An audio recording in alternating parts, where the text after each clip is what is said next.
So how did we get to the fiscal cliff? The fiscal cliff is that group of tax breaks and discretionary cuts to the federal budget that'll throw us over the edge economically.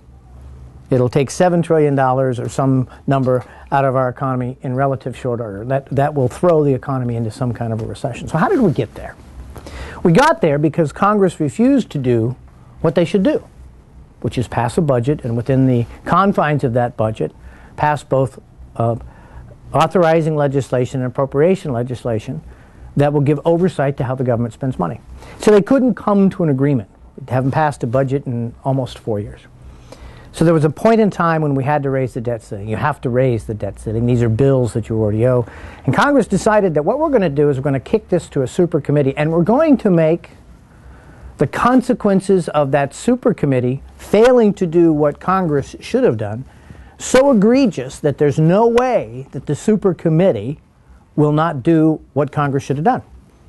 And the super committee then, through this legislation, was unable to come to any agreement. And what Congress had put together was, well, we're going to cut all these special programs, these taxes are going to go into effect. So we created a fiscal cliff believing that there's no way anybody of responsibility will allow that to happen.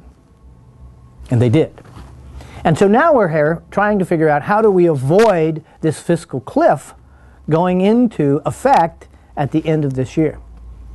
What I really don't want to see happen is for us to look at the lame duck and say, aha, we created a fire drill to fix the problem the first time and we called it sequestration. Now we're going to have another session, we're going to create another fire drill to fix the other fire drill that we created last time.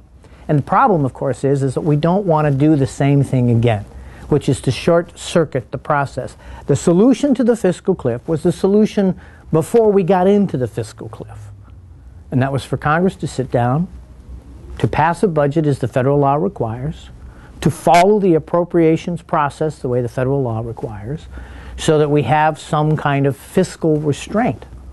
We're not going to get that in a lame duck session. We're going to get the same kind of fire drill that we had when we got to sequestration in the first place.